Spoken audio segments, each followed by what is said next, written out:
guys, our event is going to start at 2:05, so please have a seat.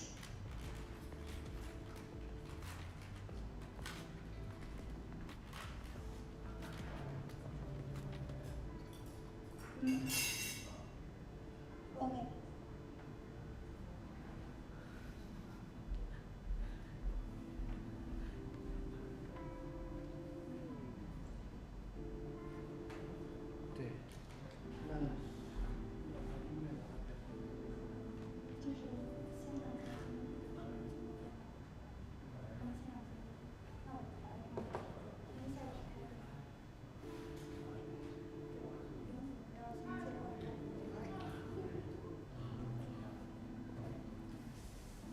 Hi guys, our event is going to start, so please have a seat and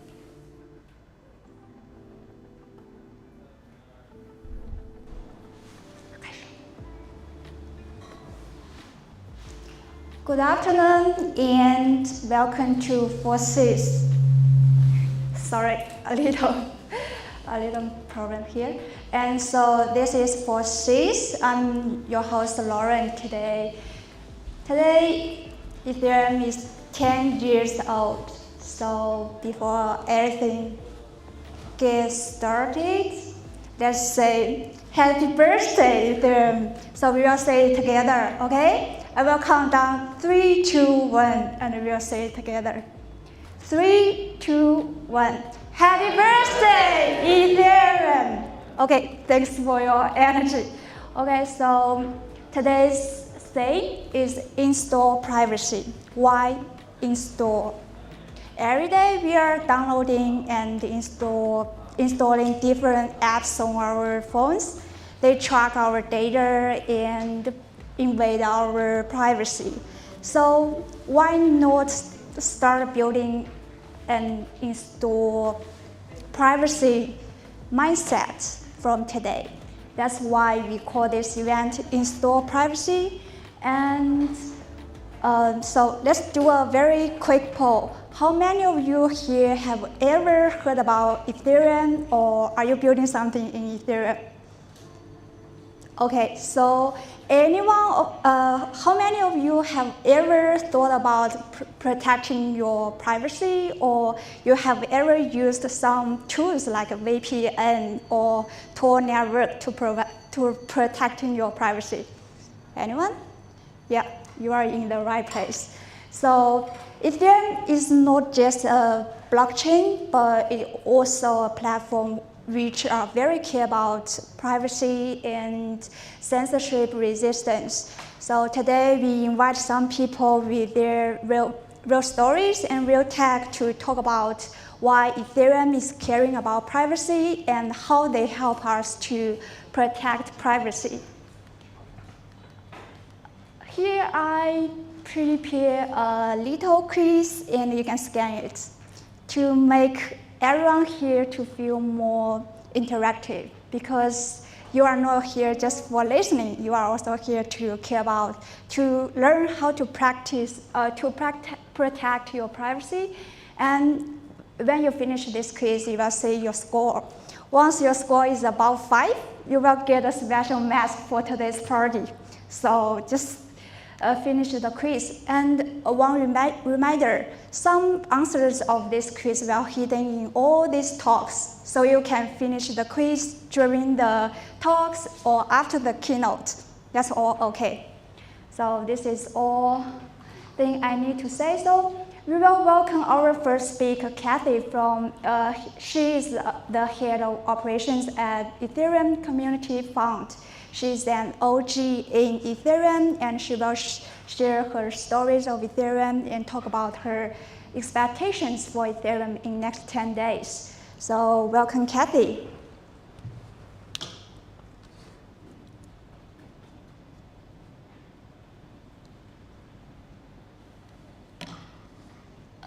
Hello, Kathy, are you there? Hello, Lauren. Yeah. Yes, can you hear? Yeah. Wait a minute. So we are already here. You can start your keynote. Yeah.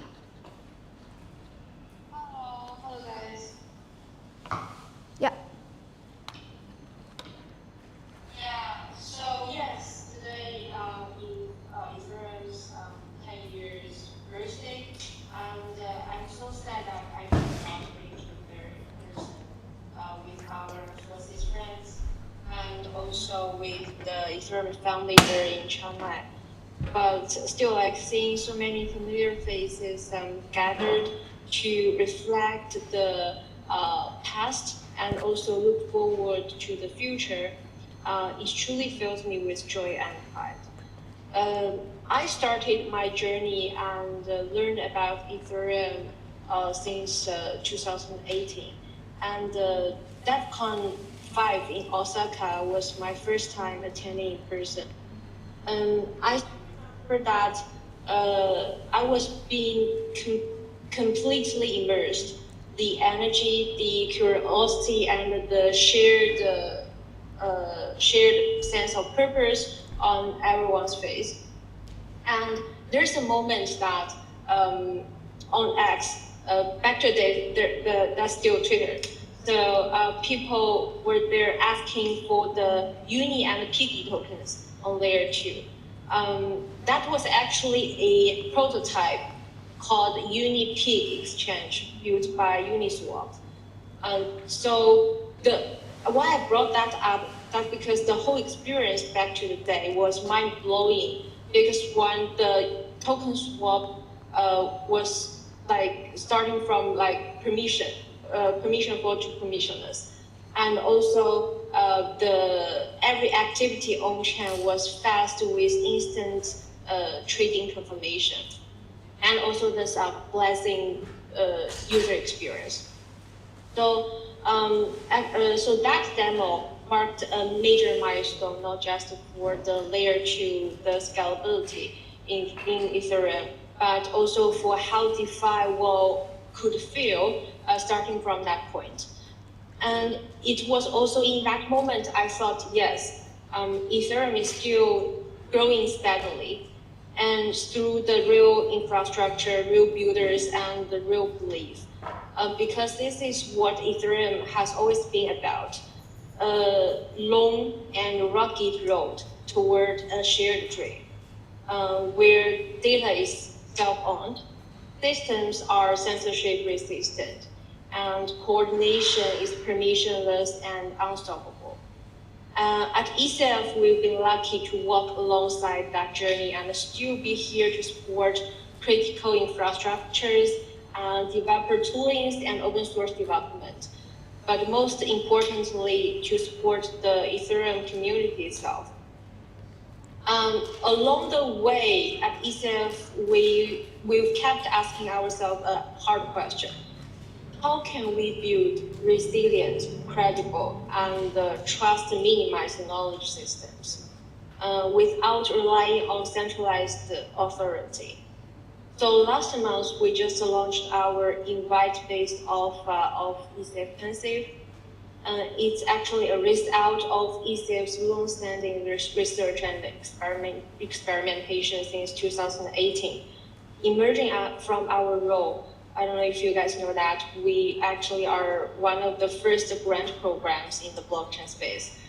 So the ECF Pensive is a proposed framework for decentralized knowledge base, and it's designed to serve as the foundation for info defense in the emerging DAC movement in the ecosystem. So within the framework, it enables the first permissionless privacy curation, and the second, consensus-based validation for accuracy and consistency. And the last, decentralized conflict resolution and social governance models. And our goal for that is to ensure that the public knowledge in Ethereum remains coherent, accountable, and censorship resistant without needing for centralized platforms.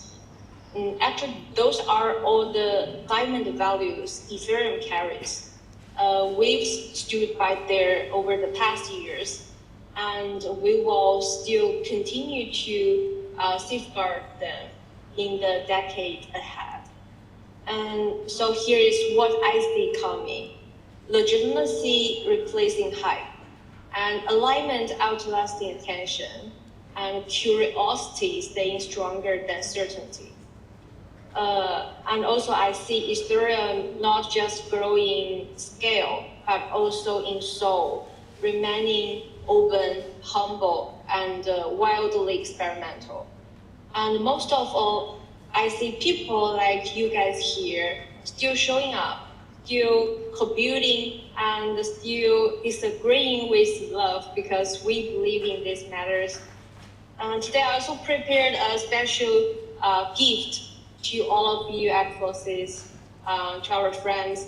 It's a special invite code to join ECF Pensive today with 50 limited seats.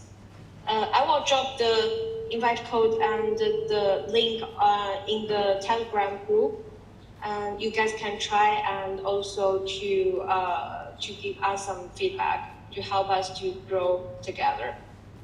And again, happy birthday to Ethereum. Thank you all. Thank you, Kathy, and also thank you for the invite code. And see you. See you. Bye-bye. And next we'll have people from Forces to introduce how we are building privacy and also censorship resistance program. Yeah.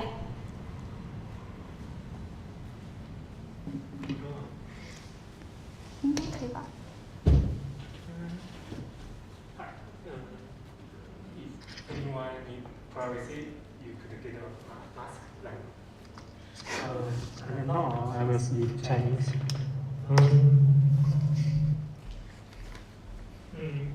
首先可能需要介绍一下四海。我刚刚在做了一个游戏，就是算命算我的阳寿，就是今天 AI 和这些医疗技术的出现，我大概还能活多久？我算下来大概可能说，如果像我们现在这些基因编辑，包括说癌症，包括说技术寿命的解决，我大概还有113年的阳寿。这个是如果我们预计到2050年的话，一系列的相关的技术去解决，这可能是一个比较好的切入点，因为四海是从祖扎勒运动中起来的。我们一直说我们是以太坊，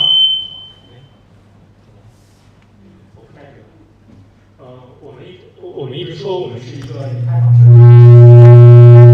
帮我。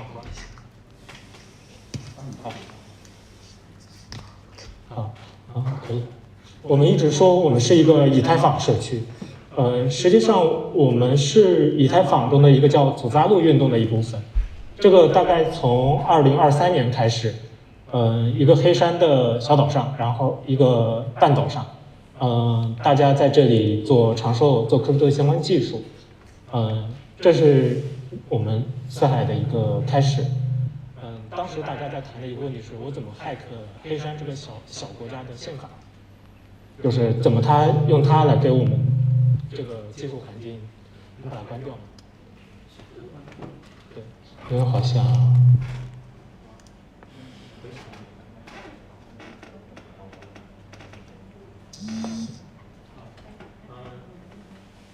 我们当时在聊是，因为实际上黑山这个国家它大概只有一个60万的人口。它这个非常小型的，可能很多区、很多县都不如的一个国家。那么，怎么用它的法律、它的宪法、它的法律环境，能创造一个对技术流动速度更快的一个加速的场景？这是当时很多人关注的。吸引了很多做 crypto 的、做医疗的、做各种各样的一些比较前科技的人过来。这个，当然这个事情后来就没头没尾了。但是它发展速度可能不像我们预期那么快，还要一点点慢慢。那么这也是我们可以回到的是说，做那其中一部分的时候，我们一个很关键的一个点是，我们叫做初创社会，或者说我们叫做一个具有韧性的一个社会，一个流动速度、思想、技术、权利各方面流动速度更快的社会，这是我们所关注的问题。所以那边有2个小册子，然后中文版、英文版这边都有。这里面大概收录了一些文章。比如说第一篇的话是比塞斯的，文章。他的话，提到概括就是哈耶克，他最早的时候他信的是共产主义，他读了米塞斯的东西，跟着米塞斯学了一段时间之后，开始去相信市场，相信这种我们叫做这种无政府主义或者说市场这种思想。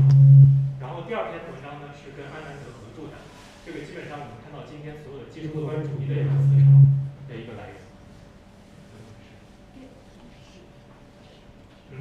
然后第三篇文章呢是巨能预言，维塔利克在他的博客上发了好多年的一篇文章，其实是一个不惜代价去加速技术进步的一些的，我们把这个小课称为一个论纲性质的、哲学性质的一个文章，大家如果有兴趣可以看一看。这里我们一直在很多时候我们在做一些务虚思考的东西，怎么去未来的一个社会，很明显是。技术已经进入到这种阶段的时候，今天的社会的一些体制可能不太跟大家可能在脱节了。我们说数字游民的现象怎么产生的话，它也是来自于这种很大趋势的一个结偶。那么可能要去讨论一下里面的一些思想，然后重新的去思考一下，这是我们一直在想或者一直在讨论的一个问题。而那未来社会至少说我们可能有3个点一定要保证。第一个点是资源。以及技术以及权力思想，它流通速度一定不可能被阻碍，我们必须得快，而且是每个人都要有自己的意图，知道自己能把自己个人的所理解的东西、所精通的东西能融在这些东西上。第二个是加密，我们说的隐私。我们如果说我们能够活这么久，我们能够有这样的一个社会，我作为个人，尤其是我觉得我还能活挺久的一个情况时候，我不再愿意我的数据是被公司、被国家掌控，被任何的可以去查。这方面我们做了很多的研究，比如说实际上，比如说在中国来说的话，实际上如果我们是可以去获得任何一个人手机上的所有用户画像、所有 IP 的名称、他所有行动的轨迹，这全部都可以获得实时的。这种隐私数据也需要被隔断，这是另一个理念，叫做强加密授托管。那么第三个的话是长寿，怎么活得更久、更健康、更长，然后更快乐。这就是最近四海这边做了很多的长寿的活动，或者说我们很多叫健康生活活动，这在清迈这边是格外的应景。可能这就是我们一直在关注的一条路线和一些场景。然后如果大家感兴趣的话，可以先翻一翻这个小册子，然后以及如果大家做的事情跟长寿或者说我们叫健康这些能让自己活得更好一些的技术有关，或者说跟加密的技术有关，或者关注社会的一些变化、一些流动的有关的时候，也可以跟我们来聊一聊。对，就这些。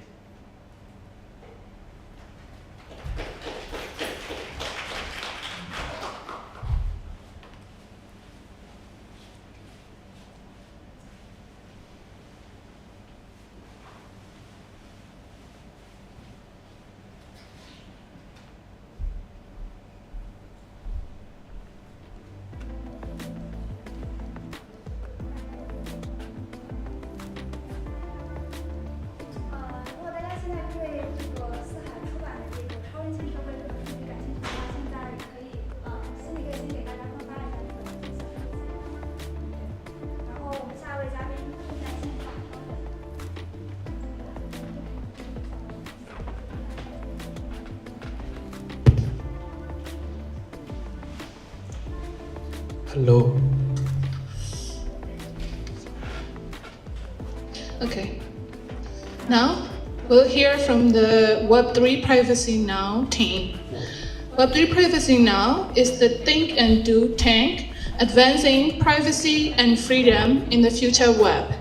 A grassroots collaborative, breaking silos and sparking collaboration across communities and tech stacks, ensuring a future where digital rights not only survive but thrive. Welcome, PG, co-founder and executive director, Web3 Privacy Now.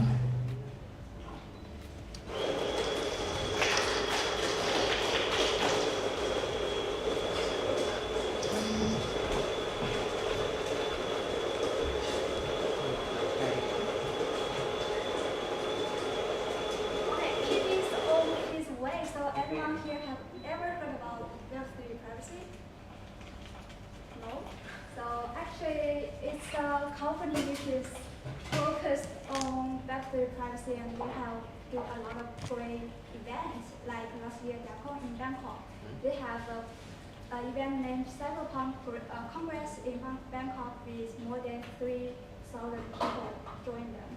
So it's a very great work.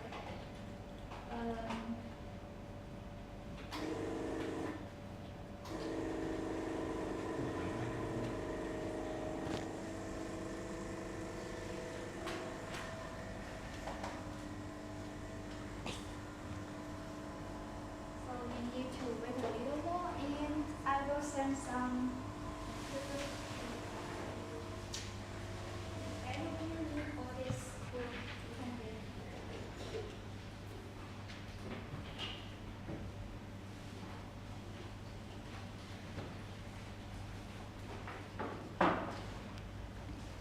And if you don't want to appear in our photo on social media, you can also have a sticker, no photo. Sticker here.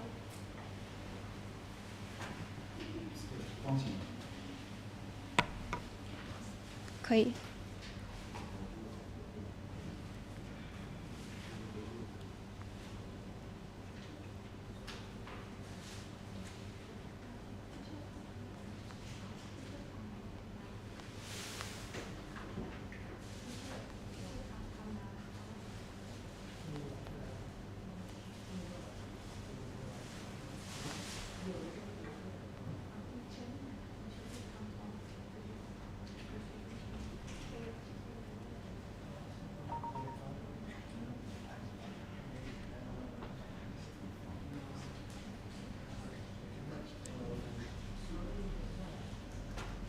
And also anyone who are interested in the invite code just ECF sent, you can also join this group and to get the invite code.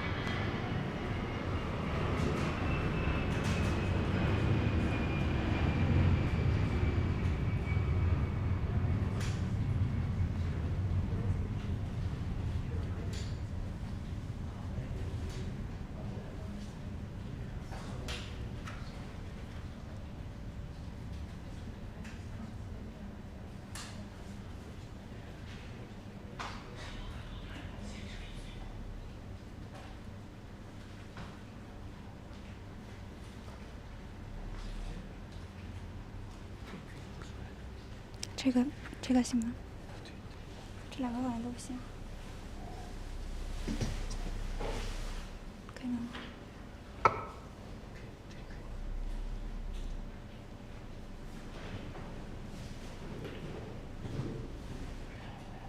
来了。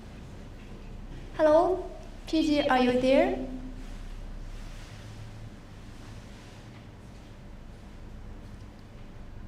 Yeah, and already. Not now. Yeah, we can hear you right now.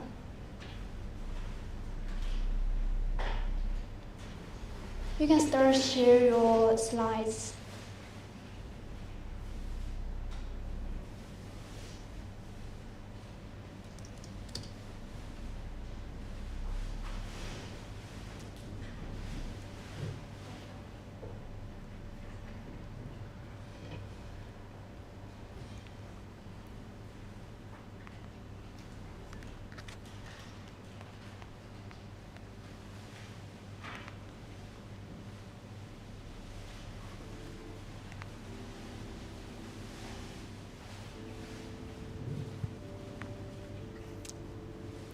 Hello, PG. Nice to meet you. Oh, we still can't hear you now. Yeah, maybe something wrong with the microphone.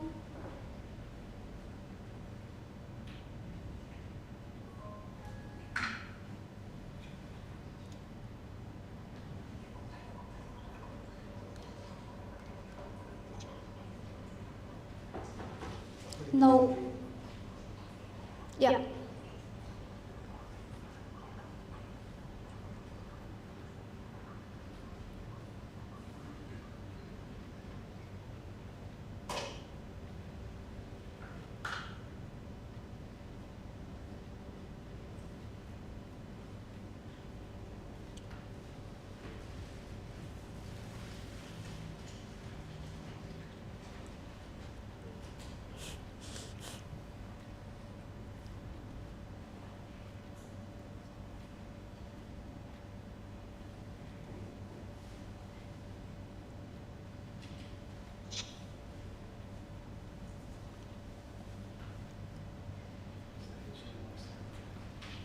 他那边一直没声音，不知道为什么。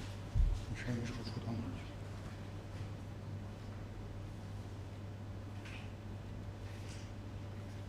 扬声器啊。他们关了。我的问题。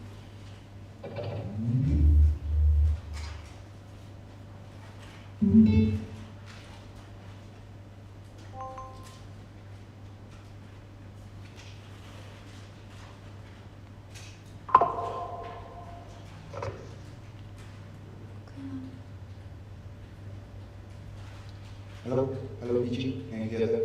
Yes. No. No voice.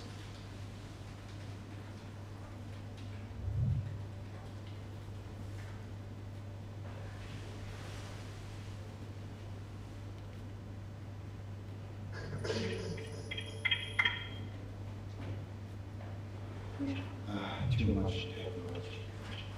Hello, can you hear me from here? Yeah. Yeah? Yeah. Finally. Okay, let me try again, or if I send you the presentation, can you show the presentation to the crowd? And I'm joining from my mobile. What about that? You mean we can get another keynote and you will speak later? Yeah, sure. Okay, so, okay. Leo, would you like to introduce your part first? Sorry? Would you like to introduce? First? Yeah. Okay, sure. Wait, sorry.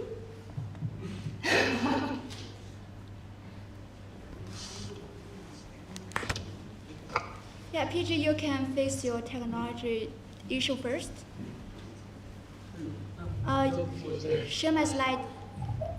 You know the video first and then the slides? Okay. Yeah. No.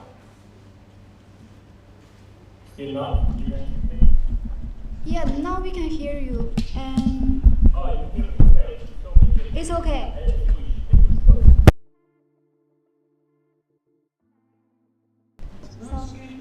Sorry. Yeah, PG, you can go first. We already introduced Web3 privacy, and you can just start your part. Amazing. Okay, and can you see my screen as well? Let me see. No screen, no slides right now.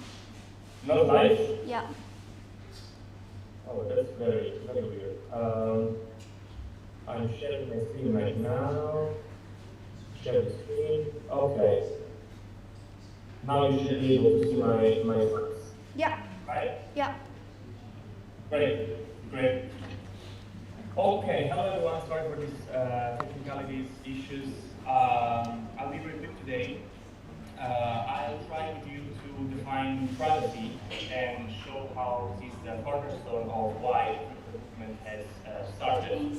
I want to give you access to some of the tools and resources that we have as a community built up in the last 2 years to help you build things with care, to help you install privacy in your development, and also to take conscious decisions in this environment. So this is why I got into crypto more or less 10 years ago. Basically to confront all these power dynamics and to take power into account. This is the famous quote by Julian Assange. And this is, in a very tiny nutshell, how I got into crypto. I was very interested in studying power dynamics, capital flow, and trying to understand why in this world everything seems like collapsing, or how much the public goods and the public wealth is many times managed in a very opaque way, which is not resonating with like doing the good for the people.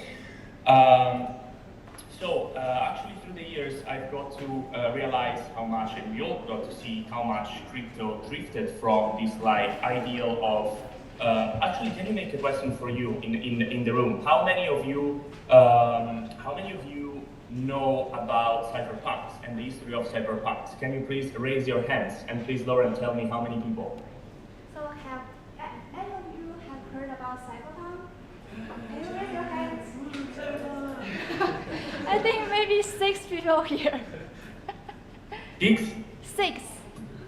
Okay. So I'll be very quick. Basically, crypto has started to protect civil liberties. So these people in the 90s realized that, and maybe even before, realized, and who are the actually people that developed all the primitives using cryptography that nowadays we use to build up this Web3 environment.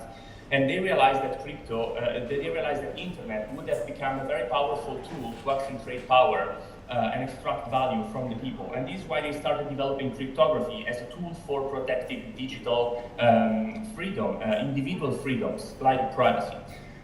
So from then, we drifted in the last 10 years into this environment where we see crypto as synonymous of numbers go up. And this is, so crypto, Lambo, money, etc., etc. And this is because actually we saw a lot of money flowing into the system without, and also mass attention, without proper education of what crypto is and what are the real purposes of these technologies for which they have been developed. And with all this massive capital coming into the space, basically a lot of projects started optimizing for valuation over decentralization, privacy, resilience, etc., etc. The good news is that in the last 2 years, a lot of thought leaders in the space started manifesting this kind of disillusionment and raising this issue for which basically, where are we going? What are we doing? Like this whole movement started for protecting civil liberties to install privacy in this internet, but then we are drifting towards, coin, the moon, ICOs, etc., etc. But the good news is that privacy is coming back. As you can see, for example, DEFCON tracks last year introduced cyberpunk and privacy, or Vitalik agenda talking about making privacy cyberpunk again, why he support privacy, and a lot of leaders in the space started raising this issue and pointing towards more private development. But what is privacy? Long story short, we could talk about this for hours because privacy depends on where you are, what are your needs, if you have an authoritarian government or not, etc., etc. If you are a journalist, if you just have to, hide your pictures with your lovers from your wife. So we have a lot of different interpretations and needs around privacy. But long story short, privacy is not about secrecy. Privacy is about enabling freedom. Privacy is the only way we can have individual freedom in the digital space. And why I'm saying so? Because privacy is the only one thing that enables freedom of speech, freedom of movement, freedom of association, of identity, freedom of political belief, freedom of financial sovereignty, but also freedom to learn and access information, freedom to care and connect, freedom to build and freedom to resist. So only privacy enables the freedom in the information age and enables to stand against authoritarianism and holding power into account. What we do as a community, as a grassroots organization, is basically to spread education, information, and do advocacy, and also help collaboration in the Web3 space towards privacy, to have more privacy, to have real privacy. And from now on, I will give you several tools that we have developed. You can scan the QR codes to access these tools, and are very different. So I think many of you will find something interesting here. So the first of all is Privacy Stack Explorer. Privacy is not a one and only solution. Privacy is made of several applications, behaviors, use cases that you can actually enact and use in order to have your privacy.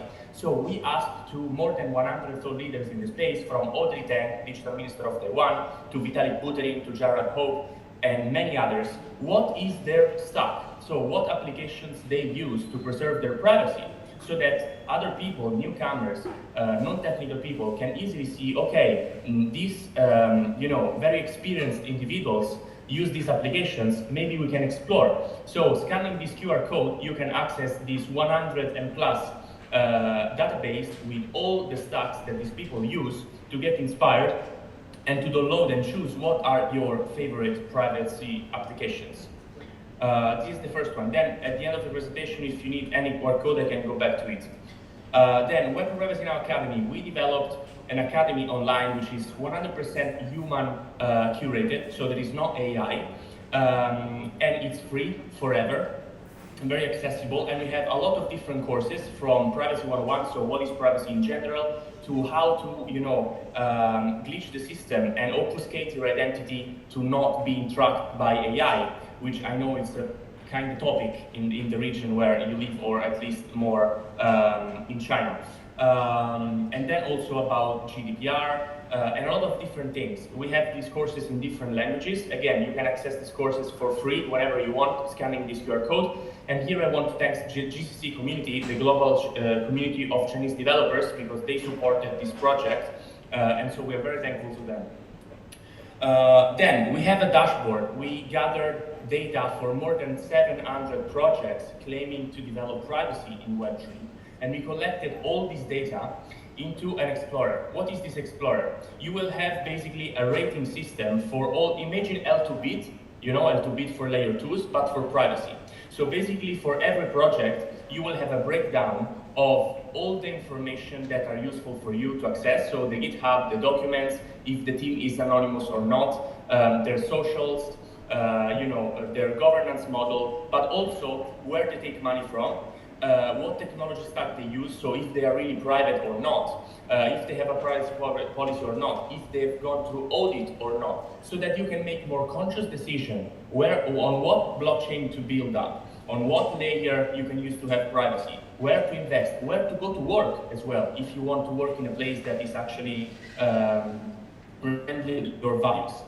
And so again, if you scan this QR code, you can access for free all this information. It's a database with more than 700 projects divided by category. And you, again, just to make more conscious decision, you can navigate it. Then we have a privacy ecosystem. This is a more infographic way of basically framing the whole web privacy ecosystem divided by categories. So messaging, wallets, dApps, to understand who is doing what and navigate more easily the space. Then we have this, maybe this is relevant for the developers in the room. I hope there are many there. Basically, the Privacy Builder Pack is a website that we developed collecting a lot of resources from, and sorry, here is everything is encrypted. So when you go there with your mouse, it will decrypt and you will see what is the content. But long story short, here you have a toolkit. So basically, you will have a lot of tools that you can use to really develop privacy in your applications. You have local use cases. So what are the needs of local needs to develop privacy, and not just building the next application because I feel it's fine and it's cool. Then we have a lot of tools and also insights shared by very experienced developer that worked on privacy for many years. And so each one of these boxes basically contains a lot of resources, material that you can just for free access, share, and build with. And you can access the Privacy Builder Pack scanning this QR code. There is also a glossary for newcomers, basically breaking down all the privacy terminology, all the different technologies that you can use. And again, in order to navigate easily the space. How much time do I have left? Sorry, Lauren? Like 5 minutes? Yeah, I think you can Maybe. keep talking in like 15 Okay. minutes. Yeah, That's good. yeah, it depends on you. So, one of the last things that I want to bring up is that we really care about helping collaboration in this space, because we have worked with most all of these organizations in the last 2 years, and we realized that there is a lot of tribalism between Web 2 and Web 3, technical people and non-technical people, lawyers and developers. But in the end, we all have the same mission. So maybe it's more easy to visualize this in this way. Basically, the efforts of restraining surveillance capitalism are scattered among a lot of different communities and efforts. So my strong point here is that we are not going to make it if we don't team up. And again, all these niches, communities, individuals strive to understand each other because they have different tools, they have different words to describe their work. But at the end, they all have the same mission sometimes. So a big mission that we have is to break this ego chamber and make people see that we are an ecosystem, we can be together, we have the same kind of enemies or big threats, big challenges to overcome. And this is why we are trying to connect all these different bubbles, creating bridges, creating vocabularies. Why? Because resilience and impact doesn't just come from code, it comes from community. And this is clearly seen by how much in the last 40 years only code and activism, so let's say cypherpunk's agenda, didn't work. We still have the same problem with privacy. So we have to change something. And this is what we have to change. We should welcome diversity in the room. So if you are a developer, I really welcome you. Talk with a lawyer, talk with a policymaker, talk with someone that does marketing or does user experience, because only code will not help you making an application famous or spreadly used, because you need marketing, you need user experience. So also when you go to hackathons, make an extra effort to talk with other people that have different perspectives from yours, and maybe you will discover that you both like Naruto, you both like anime, you both like go surfing or something else, and this will help you bond beyond what you do as a lawyer or as a developer or as a community manager. I just want to showcase briefly this example. Last year we organized the Ethereum Cypherpunk Congress in Bangkok. We had more than 3,000 visitors, 70 speakers and 40 plus organizations. And I bring this as a use case because actually we put the values at the core of this event. We did this event for privacy, for the cypherpunk agenda. And this allowed different organizations that feel to be competitors, because, you know, they all feel my layer is better than yours, I have more speed, I have more privacy, this and that, to just come together and unify around a common value, which is let's advance privacy. And this worked pretty well, and we had an amazing support from the whole community. And you know, we had even Chelsea Manning, the whistleblower, coming, Vitalik Buterin, Audrey Tang in the audience. We had lawyers, we had policymakers, we have OG developers, all coming together, showing up for privacy. Last two things, we are organizing the second version of the Congress this year in Buenos Aires in November. So if you scan this QR code, you can for free register for the event. And you are more than welcome to come to the Buenos Aires event. And yeah, last message that I want to give is that true impact comes from care and collaboration. Because change at the end is about people, is about society, is about law, is about code also. But true impact starts with you. Liberation from this authoritarianism and surveillance capitalism starts with the individual. And this is why I really welcome you to get involved in what you're doing, in supporting our mission, which is also your mission. And if you go to our website, I will give you the QR code in a second, whether if you are a developer, a lawyer, a community manager, a marketer, you will find a lot of different directions for which you can help and support what we are doing. And if this becomes, how can I say, a continuous effort, it's also rewarded by the Web Privacy Now ecosystem as well. Also, if you are an organization or if you are an individual, you can become a member of our ecosystem. So to share the journey or on a more continuous base. We already have 500 people contributing to our GitHub. You can make pull requests, you can consult all the research that we are doing. And also if you have new ideas that you want to bring up, we are willing to support that. So scanning this QR code, you can basically access our main website and all our activities, all our events, all the resources that I show you. So feel free to navigate it, give us feedback if you find something that can be improved, and also feel free to submit pull requests, to add data, to give comments or whatever it is. Thank you very much.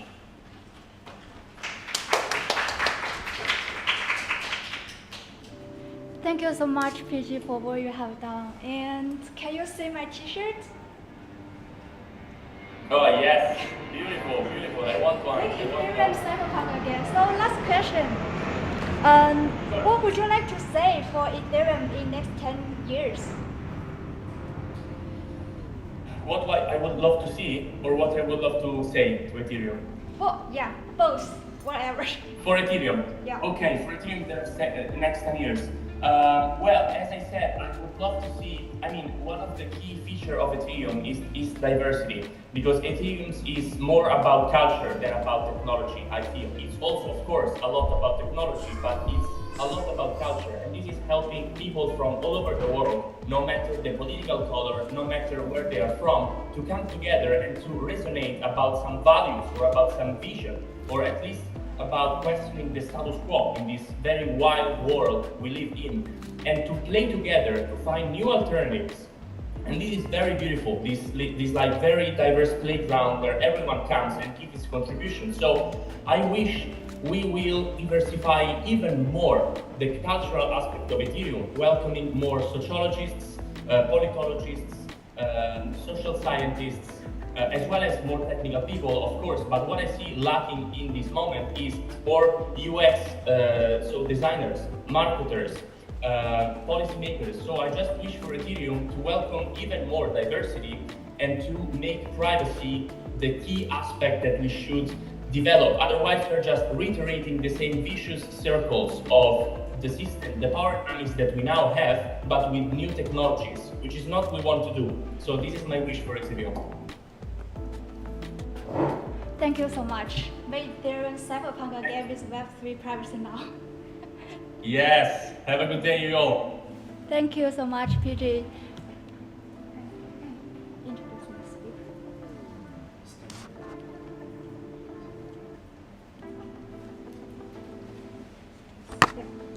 Hello? Yeah. I think it doesn't work. Hello?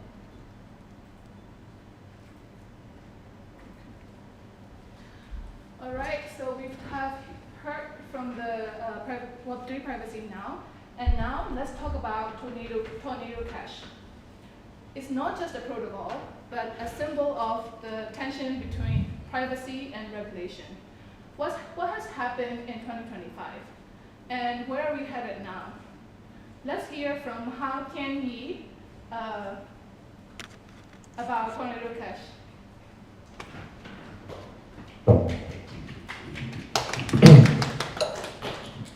Hello， 稍等啊，我共享一下屏幕。好。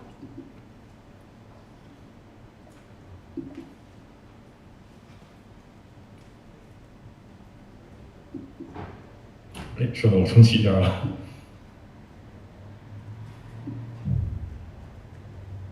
So maybe we give a moment. He's going to share his slide. He's trying to share the slides.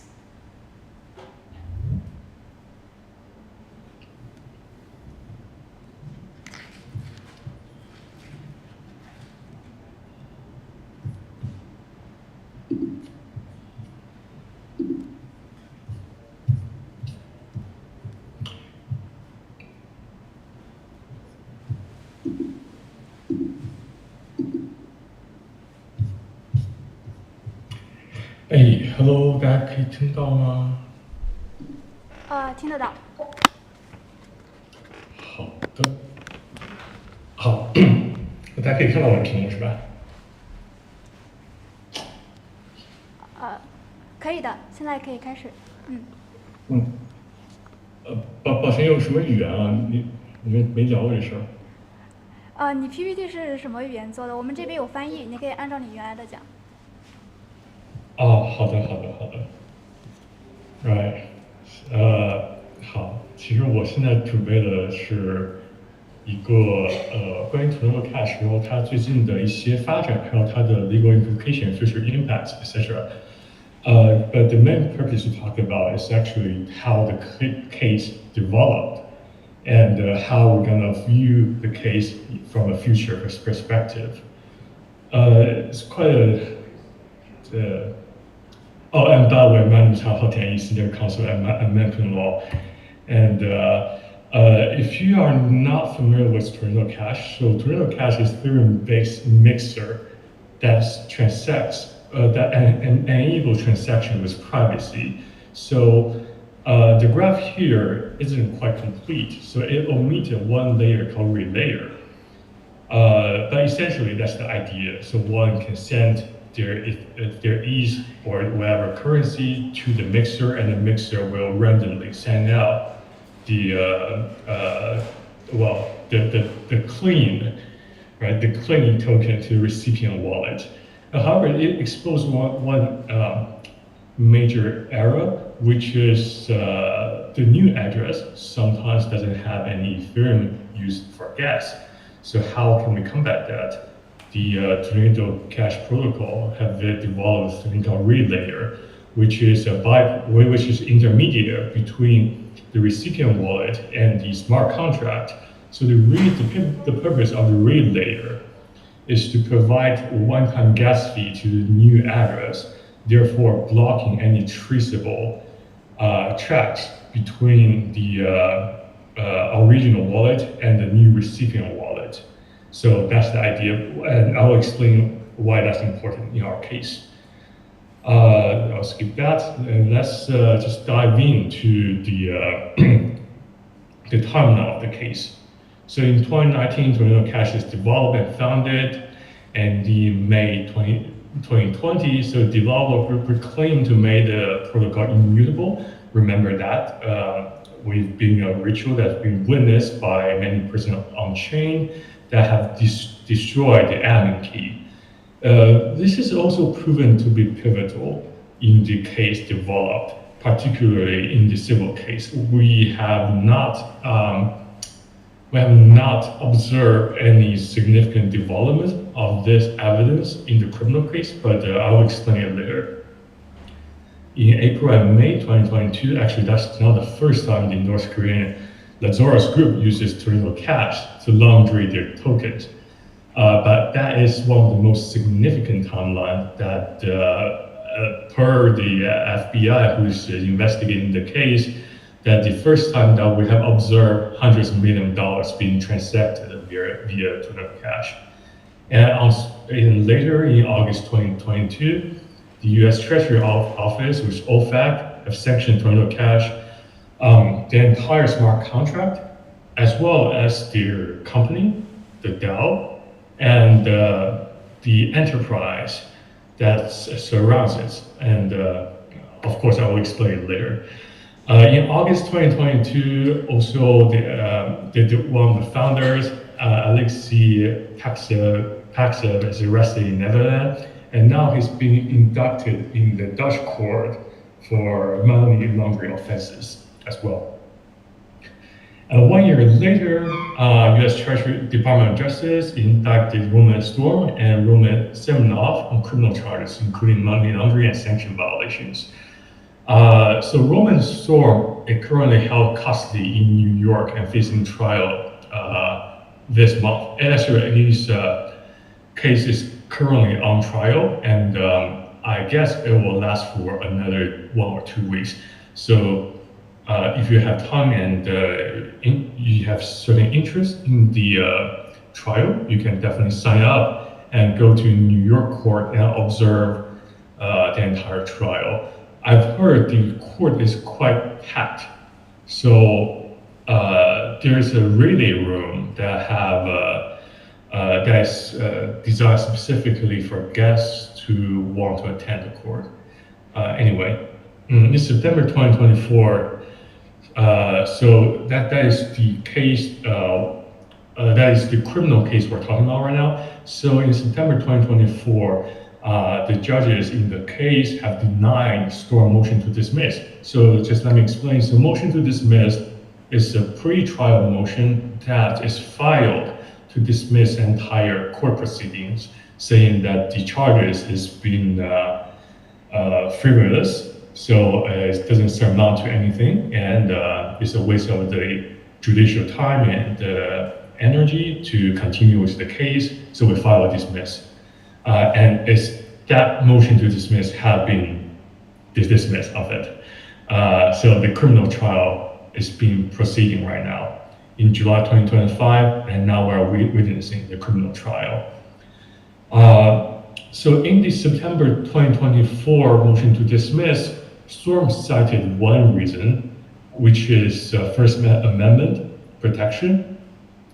And however, the court have ruled that at least in the pre-trial part of the ruling, have been ruled that there is a surmountable debate related to the First Amendment protection rights. Therefore, we're allowing, for the interest of justice, we're allowing the criminal case to proceed. And I will later discuss whether or not I think First Amendment is a compelling argument. So the legal challenge is actually There's actually threefold. The first one is the OFAC sanction. The OFAC sanction carries both a criminal and civil liabilities. The OFAC sanction itself is administrative proceedings. Therefore, it doesn't necessarily it doesn't automatically joins in the debate of the criminal trial, but it's related. And the criminal indictment have indicted two Tornado Cash developers, Roman Storm and Roman Semenov. Roman Semenov is still at large, meaning that he still hasn't been found, but the Roman Storm is being arrested and now put under trial. And this, the third thing is the civil lawsuit against Treasury. This is brought by the Tornado Cash users, which is a collection of a lot of officers and founders from different projects, etc. And they have been come together and brought a suit against the US Treasury Department, arguing that the sanctioning of an open source software code exceeds its authority and violates First Amendment rights. I will just explain briefly regarding the civil case. So the First Amendment rights violations being basically thrown out. And this is true in both criminal case and the civil case.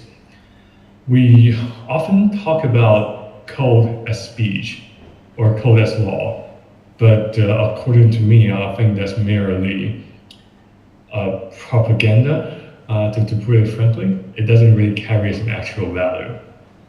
It's good to think of it, but I don't see there's any argument in supporting it.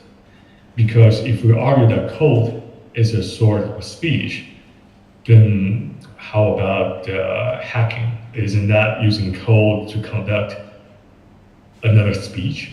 It could be true, but at the end, if someone gets hurt, if some property was stolen, are they stolen by speech? So you see, there's a really murky line between why code should be speech and why code should not be speech.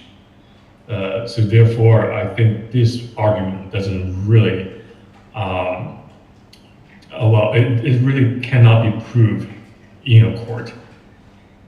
And another thing to be witnessed is that the civil lawsuit involving the Tornado Cash users are sued to relieve the sanction against the open source software code, which last year has been relieved. But it's only suing the software code itself, arguing that the smart contract isn't a property. But remember, the OFAC sanction is placed against the smart contract, the enterprise, the company, the DAO. The other three are entities, therefore falls within the OFAC sanctions. Relieving the sanction against the smart contract doesn't relieve the criminal liability that Roman Storm and Roman Semenov are facing right now. I'll just skip the sanction part since we don't have ample time. Okay, so the case have 3 counts. The US Department of Justice have charges with 3 attempts, sorry, three charges. The first one is conspiracy to commit money laundering, carries a maximum of 20 years in custody. Conspiracy to violate US sanctions carries 20 years in custody. And operating an unlicensed money transmitting business, that carries carries punishment of maximum 5 years. So let me explain the charges. So we can see the part started with conspiracy to blah blah blah, right? So conspiracy charges is something quite unique in common law. It doesn't, there are something alike in civil law jurisdiction like China or France, but it's not entirely the equivalent of it. So the conspiracy 可以被翻译成同谋或者共谋。So 但是它不能被翻译成阴谋，因为阴谋这种就不对了。So the conspiracy to commit something have to be proven in 3 elements. The first one, there is a communication. There's an agreement between the defendants, between the suspects, right? So I have to call someone and asking him, well, do you want to commit a crime with me? And he said, yes, therefore the first one, agreement is being reached. The first prong. And the second thing is there must be an overt action. There should be an overt action, but it's not necessarily always should. In cases like money laundering, the statute enabled by the Congress specifically omit the part of the overt action. So you don't have to do anything, but you can still be charged with conspiracy. And the third thing is intent. The joint party knows that they have the intent to commit money laundering. So, for example, let me give you a fact pattern. Think about I calling Lauren and inviting her to commit a crime with me. She said yes, so there's agreement. And we say, let's commit this crime, so there's an intent. However, money laundering doesn't have an element of overt action, which is because that money laundering could be act quite swiftly. If we have the agreement, if we have the intent, we could have it down in 1 day or so. So that part has been thrown out from the traditional approach to proving a conspiracy. But that is still true for the conspiracy to violate US sanctions. Still need to prove an overt action.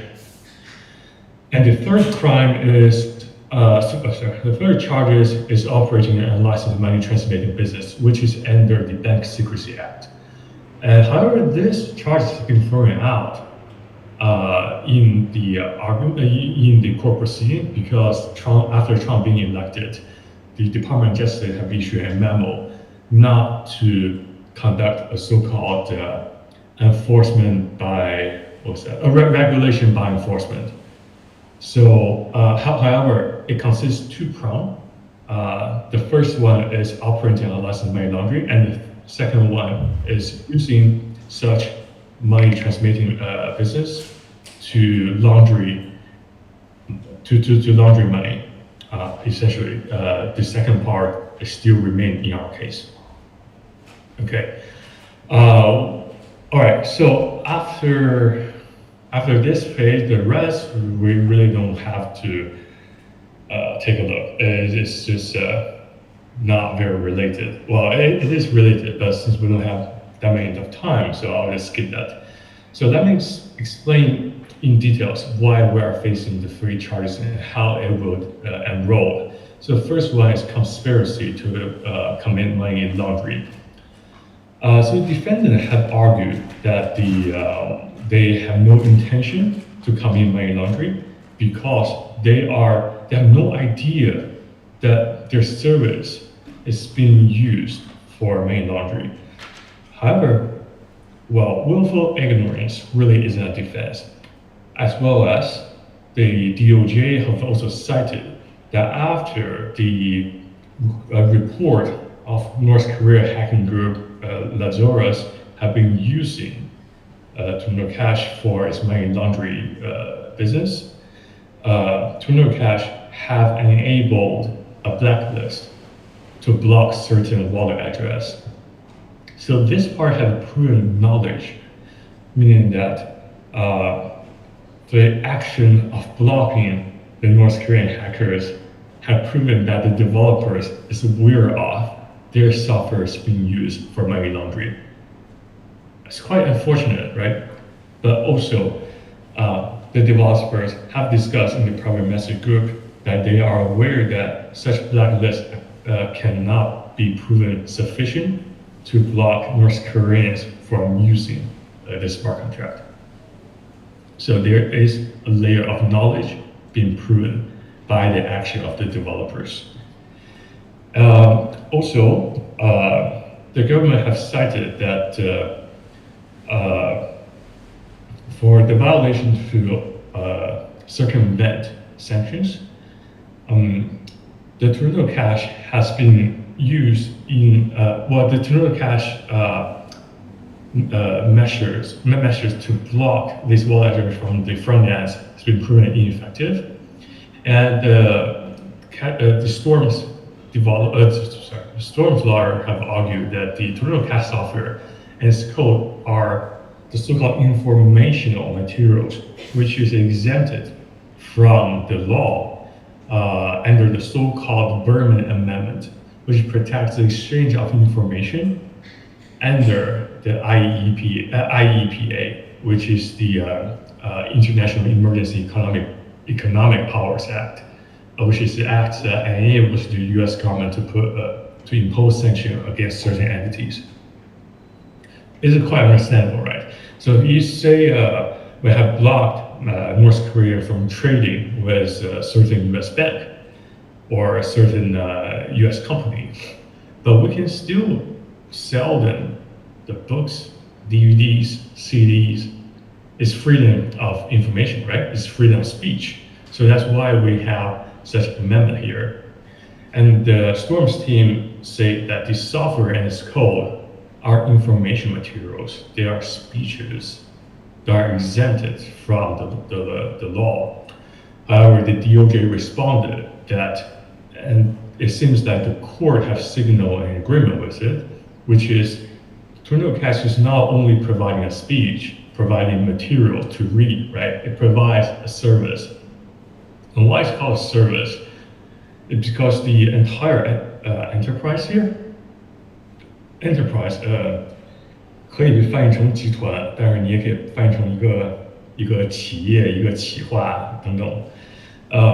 The enterprise here is not only the code itself, but the surrounding service of it, including the relayers, right? Including the DAO, and including the front end.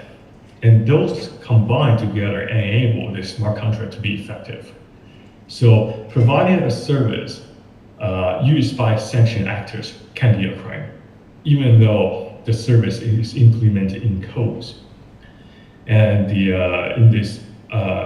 in the civil case, I remember the civil case ruled last year, have been ruled that the OFAC lacked authority to sanction Toronto Cash immutable smart contract, but the rest of the scheme, the rest of the sanction still stays. Let's circle back to the conspiracy to commit money laundering, that part of the charges. So the indictment have charged Storm and Semenov conspire to launder money using Toronto Cash. So under US law, USC 1956, which is a crime to conduct financial transactions with proceeds of unlawful activities with certain illicit intent, right? To conceal the source or ownership of the money or to promote illegal activities. So conspiracy charges under 1956 does not require the prosecutors to prove that the defendant personally executed every laundering transactions, only that there was an agreement and an intent to violate the money laundering law, meaning that the Toronto Cash the developers doesn't need to know who is using their service with what intent. They just need to have a general awareness, a general knowledge that some of the criminal funds has been going through their service, and that would be proven sufficient for their part of intent. We also need to be aware that a general knowledge doesn't necessarily sufficient to a crime, right? Even the banks have been facing those money laundering activities every day, but they have implemented certain steps to prevent it, therefore making an effort.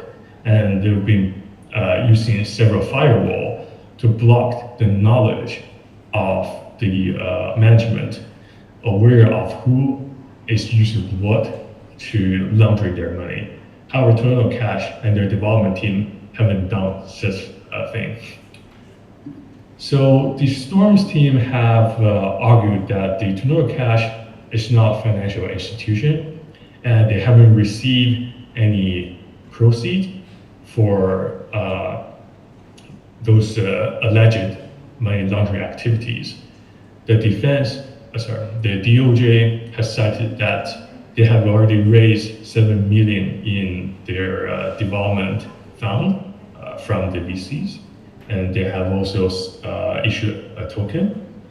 And their team and the DAOs have also proceed from the Tornado Cash scheme, which is normally from the relayer that we've talked about briefly.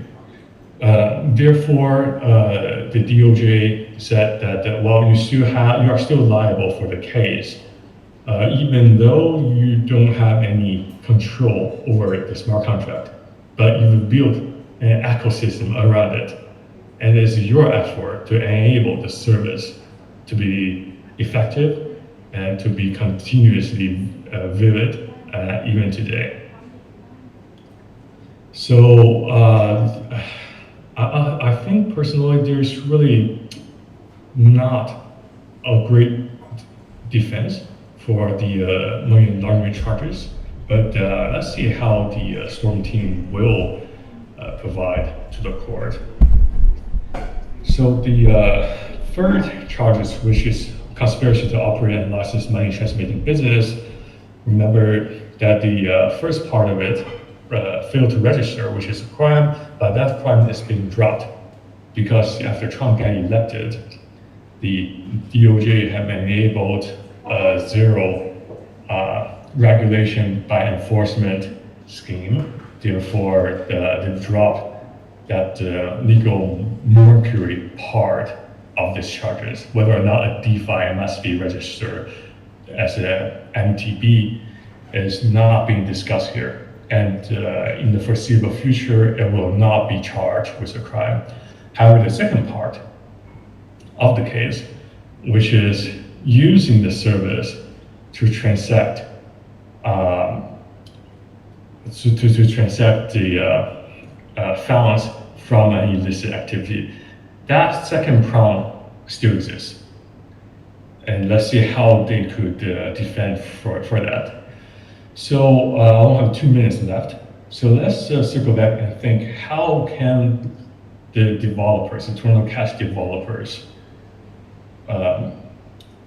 save themselves from the beginning?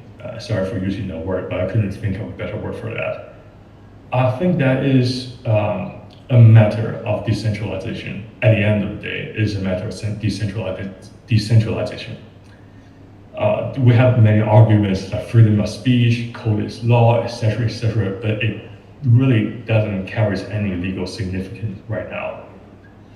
Supposedly, if we travel back in time, what can we do to relieve ourselves from criminal liability if we were in their shoes? Suppose I just wrote a code and publish on GitHub. Does it amount to a crime? I don't think so. And most people that wouldn't agree with a crime exists in this case. If you launch it as a smart contract, is it really a crime? Not really, right? Well, you could argue it both ways, but I don't really think there's a crime exists. But if you build a service around it, you have market for it, advocate for it, promote it, and you benefit from it. You receive salaries from it. That looks more alike to a criminal activities that you are receiving a proceed from it. So if we travel back in time, what can we do? I think from the early beginning of it, we need to think of the end game, which is decentralization. At which point, we must relinquish our power over the smart contract, over the project itself. And we need to know when to stop, and we need to know when that we should carry forward. And I think that is a quite delicate argument right now, and I don't have a really good idea on how to proceed from it. But I think at the end of the day, we need to reflect on how decentralized we are and why decentralization is the only protection for our freedom. And that will be the end of my presentation, and thank you so much for listening. Back to you, Laura. Thank you, Javier. Thank you so much.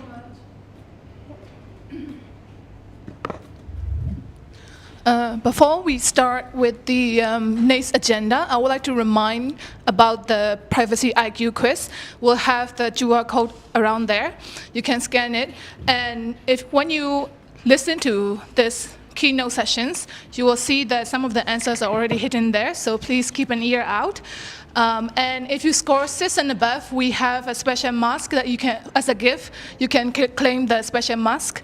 And also, if you are the highest scorer, you can enter the lucky draw to get the Ethereum white paper.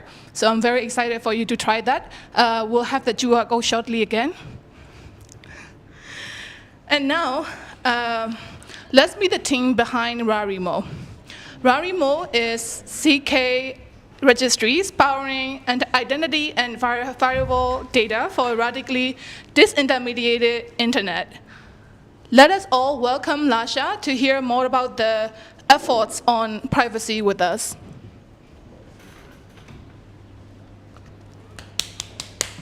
And I request the clap. Hi, Lasha. Hello, everyone. Yeah, you can Yeah, can you all hear me? Yeah. Yes.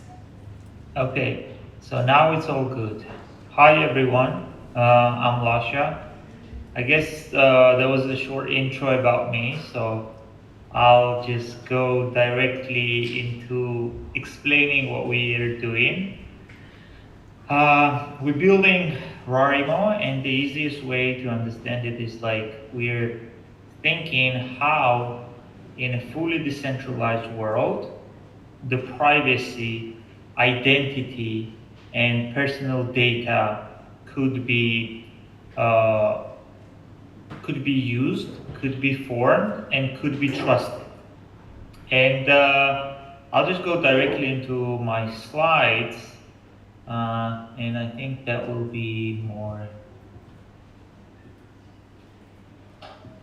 Yes, we can see the slide now. It will be better. You should see now my slides, right? Perfect. I'll just try to walk through that. So, what do we do in a nutshell?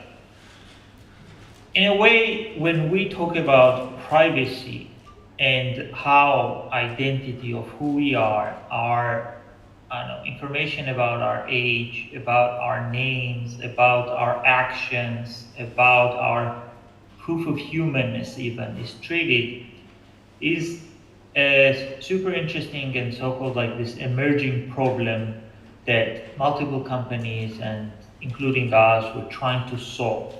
But there are sometimes this kind of unclarity in terms of how should we design those systems and what are the basic, most important characteristics for those systems to exist without dependency on someone else. And when I'm asked like, how would you devise the identity system that is ultimately robust and it does not depend nor on me nor on any system, I always say that only property that we should focus on is that whatever decisions we make architecturally, it should be censorship resistant. So if we're building an identity system, there should not be a single jurisdiction or a state actor or a regulation or any company that will be able to take away from you your identity and who you are. So censorship resistance is a very important trait.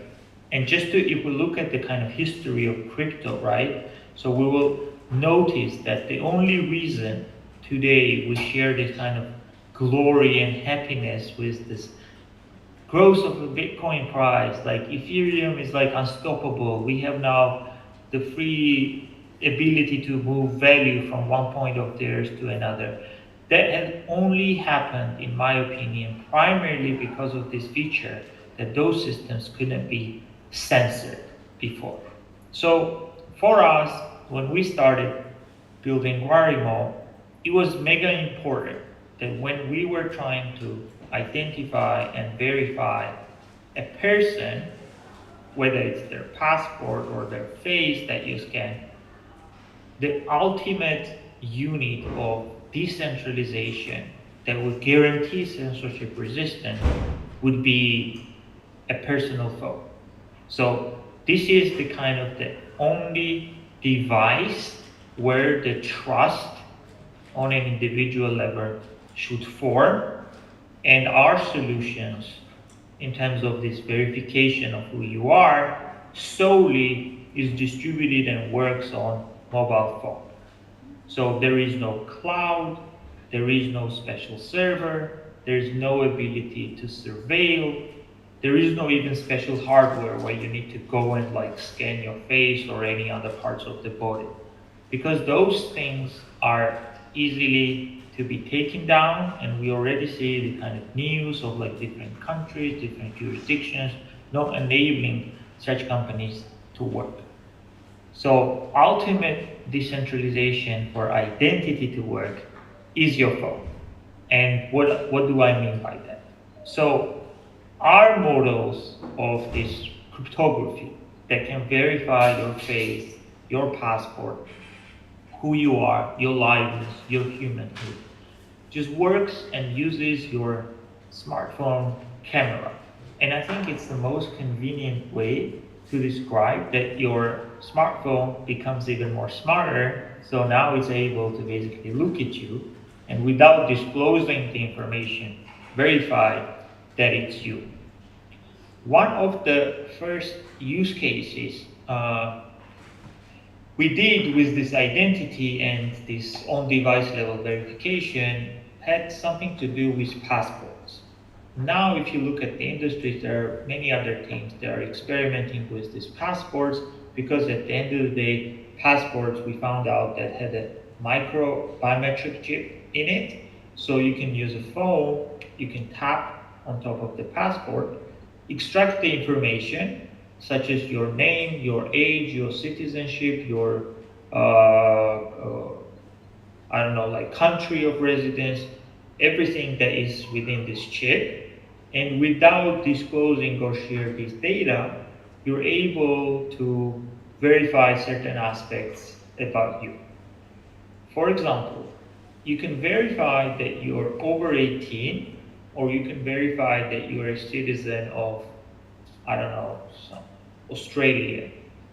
And without really sharing the information of how old you are, using the magic of zero-knowledge cryptography, confirm that your age is over 18.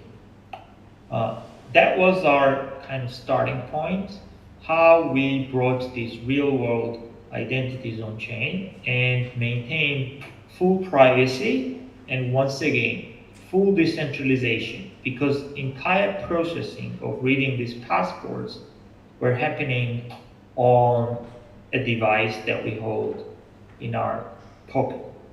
So this tech itself is a kind of a disruption if you look from this point at a data flow. So if you take any other existing solutions, right, where you tap your passport, scan your passport, do some kind of even KYC, authorization, what is really happening that this information is flowing and is aggregated in different servers, is duplicated, it's stored.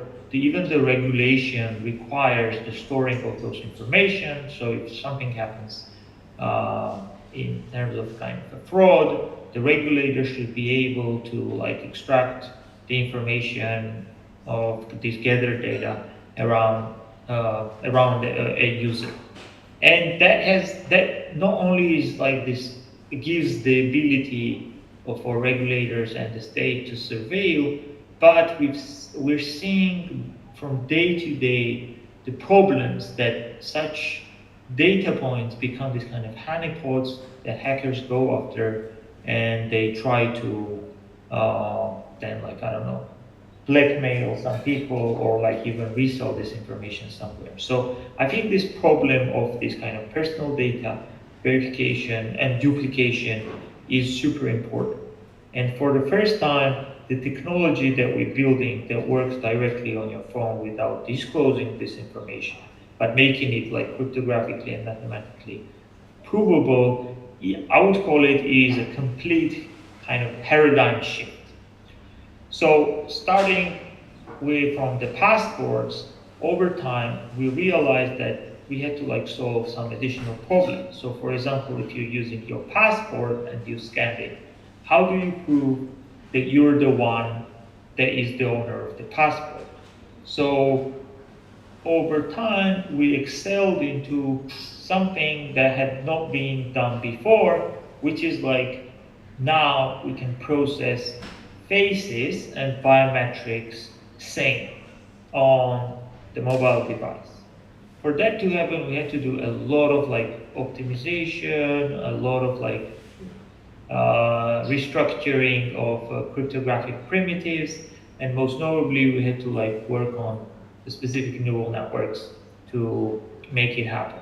So in a nutshell, what now Rarimo does is able to take the passport data or the biometric data or the images, recognize objects using just your phone, and without storing or disclosing this information is able to generate the proof directly on this mobile or on any mobile phone.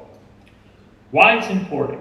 Because once again, if you are doing this kind of zero storage, zero dependency paradigm, that only in this framework, you're getting a radically disintermediated internet, where your personal data, your sensitive data, only lives on your mobile phone and nothing else.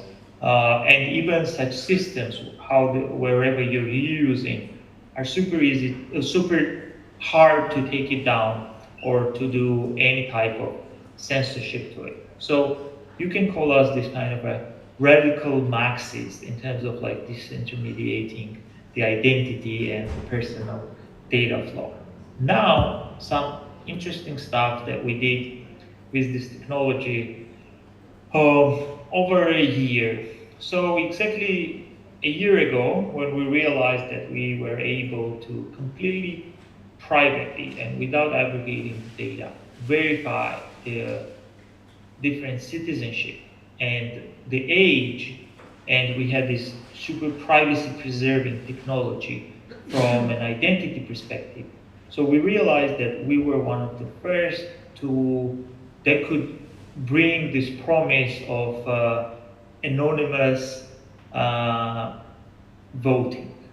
So there has been like a lot of like talks and discussions like how can we enable this anonymous voting, but the missing piece of the puzzle has always been this identification. So how do you verify that a person is a certain citizen over 18 and they're able to cast a vote uniquely without being able to vote 2 times, 3 times, or try to exploit the system. And on the other hand, the biggest challenge was like, how do you build such voting system using passports so that government that even has a copy of your passport is not able not only to understand how you voted, but on top of it is not able to track even if you participated in these elections. We ended up with 3 different use cases taken by so-called, I call them the kind of early digital activists. So these were either like these opposition political groups that were exiled from Russia, or Iranian kind of activists who were trying to create this kind of digital protest around these political issues within the country. Or it was used by the Georgian opposition leaders that are unfortunately now, most of them are in prison because of this kind of political oppression and stuff. But they were all trying to use this new privacy-preserving technology for some kind of digital activistic kind of protests or coordination among the voters or the community who were not able to express their free speech or somehow participate in a transparent and open and competitive election processes. Overall, I'm going to just go back and try to share another screen, but if you go to like freedomtool.org, then we rolled out this super interesting version. Let me go like entire screen share. So yeah, we rolled out this freedomtool.org as a completely open source solution that works on our technology and it enables anyone holding a passport or even like not knowing how the smart contracts work to launch these polls or like referendums like they're like doing a posting on the social media. All you need to do is like connect your account. I'm connected my MetaMask. You just start like creating like how old is ETH, for example. It's like super kind of this kind of easy version of how can we launch completely anonymous and out-of-state referendums. It works with like 90% of the world passports. So you can choose like different countries who can like vote for this particular poll that you're doing.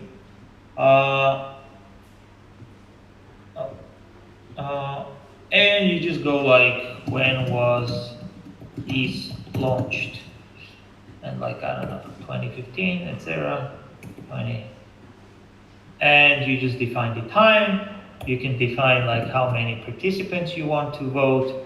It just shows you the gas that you need to pay directly to a smart contract. You push publish and the poll will be created. I've just like pre-created a poll that looks like this. So anyone in any part of the world can actually now conduct a free elections polling or these referendums using this website. And all you need to do is this kind of little QR code that is generated after the poll is there.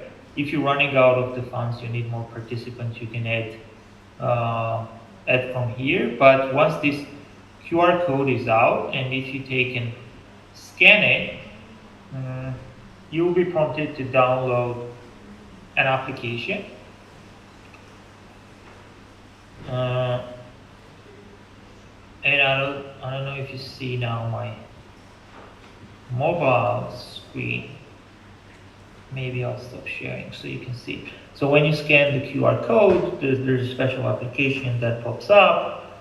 You just like push, let's start, and you just vote. It's like even the gas payment from a voter perspective is abstracted. So suddenly, any person in the world holding a passport can participate in a fully decentralized election process. And I think this is so cool, right? So this is the governance and the decentralization we've been all waiting for. So I just casted my vote. And it works like that. It works like magic. So I still call it this kind of early days of digital activism, because mostly this technology is something that gets like noticed by those groups who are especially in like oppressive or like this regimes where the free word or even the demonstration and protests are banned. But you know, they say like genie is out, so everything is out, it's been battle tested, and I have like these high hopes as we move forward that this technology becomes something of a huge disruption. If I have like a couple of minutes, I'm gonna as well show some of the other products. Some of the other products we're using this technology for. So if you now take at face value that suddenly you can generate the proof from a camera, whatever it sees, without disclosing this information, then we realize that we have this most efficient biometric verifier or like image recognition model that runs on a mobile phone.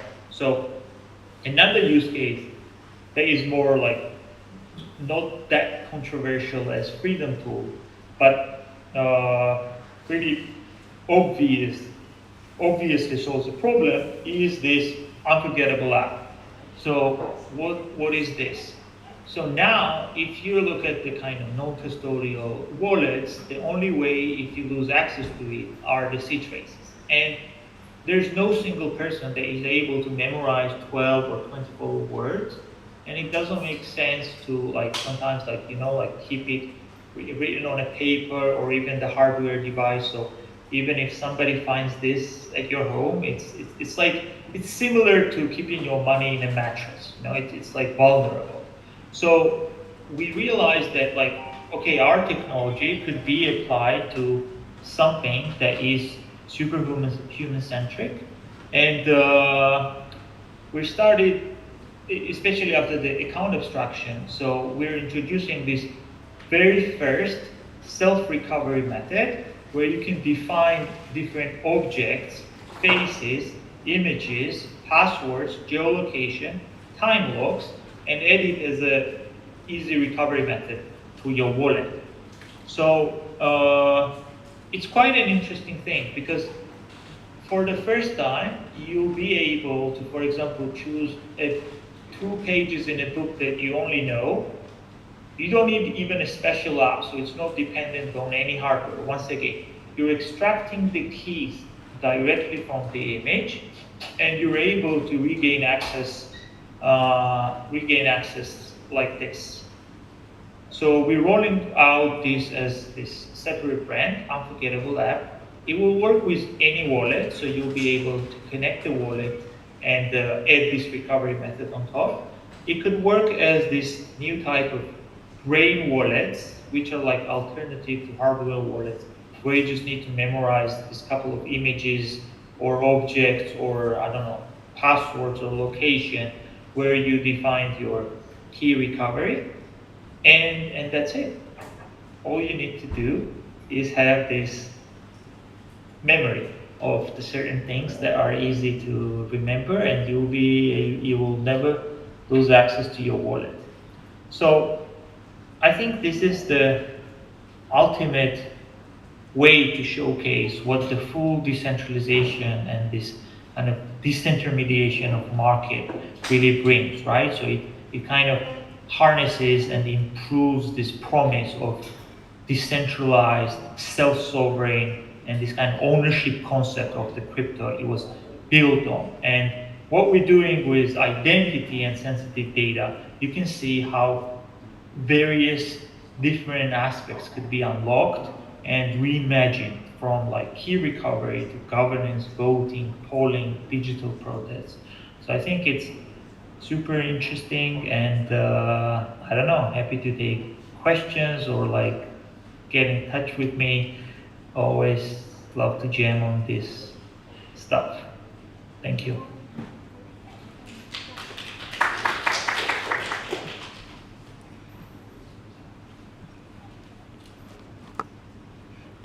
Thank you very much. Does anyone have any questions?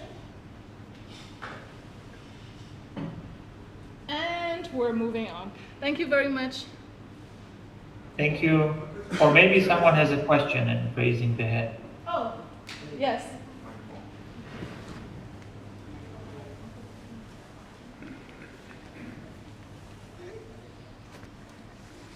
Thank you very much for the presentation. I gotta come here? All right. All right.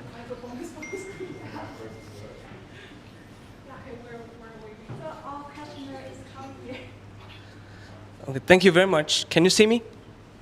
Yeah, I can Oh. see you, I can hear you. Okay, so thank you very much for the very interesting presentation. And I'm particularly interested in the election system. I saw your demonstration of polling, and I just want to know how scalable is it? Because I'm asking this because right now in Myanmar, the military junta is having election, so it's a kind of an illegal election. So one of the things that we were thinking about is parallel election. Like, so how scalable is it? Like, for how many people have you tested it, or how is there a threshold for that? Thank you. Yeah, thank you for the question. Totally makes sense. The first thing to be like how scalable this is, because we know the blockchain has these limitations, right? So the technical answer is that it's as scalable as the chain you're deploying a voting contract, right? So this voting smart contract can be deployed on any L2, or even you can abstract it. So it could be like hyper efficient, right? In terms of how many TPS per second it will be able to process. But within the elections, the reality is that within the elections, you're not really that much time sensitive of how quickly those votes get committed, right? So the idea is that if you have like relayers and everyone is just using a mobile phone, right? So in a way, this entire computation of generating the proof and hard thing, it works on a mobile device. So you're not limited in terms of capacity of how many mobile devices are actually like getting tapped and creating the vote. You might be limited in terms of how many votes per second you're record keeping on a smart contract on the blockchain. But even if you have a delay, or like you have like this kind of gems, right? In a certain period, everything will be settled. And where you're doing a voting, you can wait like a couple of, I don't know, an hour or two or something. And at the end of the day, it will be settled, right? So it's not about this kind of DeFi aspect where you need this hyper speed from like settlement perspective. It's just about getting a vote on a blockchain. And I don't see a problem in terms of having a delays there. So you can say that whatever is there is already can serve like millions of people. Our ultimate capacity was 6,000 protest, like this protest gatherers in Russia, but it was this kind of digital protest. So everyone was like signing a petition against the regime. That was our use case. Thank you so much. Okay, we have another. We'll just take 2, 3, 4, 5 minutes more. Okay, I'll be quick. Oh, hi.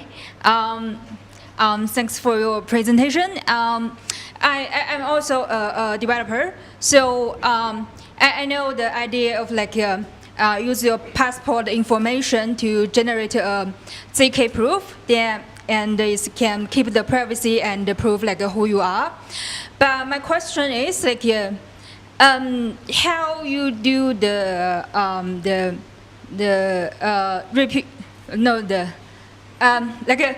how you distinguish like a different person? Like I mean, like if it's me, like every time I generate the same ZK proof, then it's easy to be reused by somebody else. Like yeah, but if they're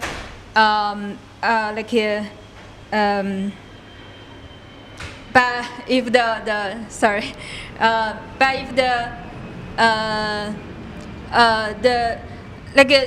if two people generate the two different ZK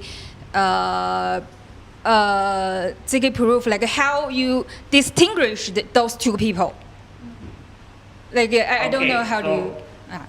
if I understand correctly, you're asking like how is uniqueness Yes, verified during the voting process? Yeah, especially for the electoration scenario. Like you need to if this country owning 1 million person, then you must make sure those 1 million votes came from those 1 million individual, not just one person. Yeah, that's my question. Yeah. So there are like a couple of, it's a very complex question, but there are like, I'll try to easily answer. There are like 3 pillars in terms of like understanding who's unique and how do you verify. The first pillar is all during the verification process, when you tap your passport. So when you tap your passport to a mobile phone, there is a certificate by the government. Your phone understand that it's a real person and it's a real document. So you can only scan this passport once, and then you move into the second pillar, which is like it's called this on-chain zero knowledge registries. Actually, it's in like ERC. We co-wrote with Vitalik. This is like how you build anonymous voting list. So first, when you scan a passport, what is really happening that you're getting registered in anonymous voting list. And it's like this kind of one big list of anonymous voters. And once you're registered, then there is third pillar when you need to cast a vote. And when you're casting a vote, you actually are using a proof that you are in a registered list. And if you spend it once, you're not able to spend it second time, third time, or fourth time. So it's a kind of a one-time pass that you're getting from this registry to cast a vote. So you know there's this kind of a chain, but it's fully anonymous and untraceable from a real single passport to the voting smart contract that only single vote by this X verified person is casted. Okay. Thank you. I kind of get it. Once again, if you go to freedomtool.org, there's this white paper, all the technical explanations, how things work, and if there's anything, like DM me anytime. I'm super active on Twitter and all this media. Okay, thank you. I'll check it out. Thank you. Thank you everyone. Thank you. Just one question, like when I'm listening to you answer the last question, it pops up, right? So unless someone creates more IDs, like passports or the identification cards, as a real person, and like try to vote with those illegitimate accounts, it's all okay, unless like people do that. Yes, that's true. So only the way is for government to print more passports, but the fact that now we're able to verify the real face holding a phone and the passport photo and like compare it, that means the government has to create new faces and the people as well. So you can't really create those documents out of thin air, and we have more or less this ability to filter out. Right, thank you. Anything else? Anyone? Okay, we got one more. Okay. This will be our last question.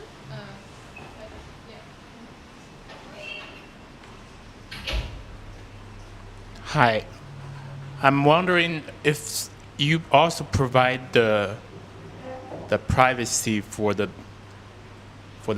not just for the identity of the voters, also for their blockchain address and the voting their votes. Do you also provide privacy for the votes and their ID address on chain?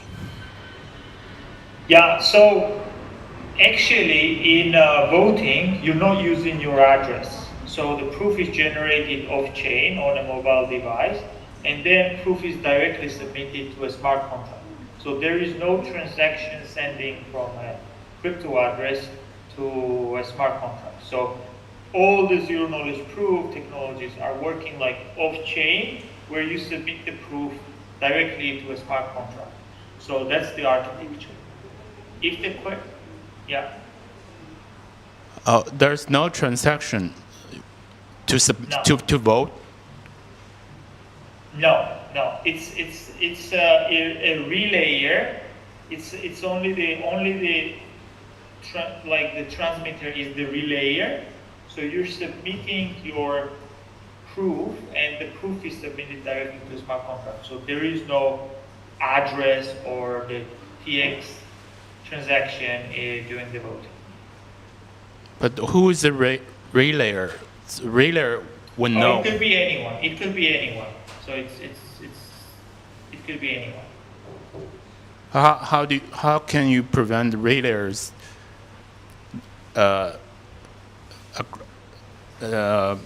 getting the voters' information address? Because relayers are getting this kind of blind transactions. So there's no personal information. There's nothing. It's just this kind of random blind submission of the proof.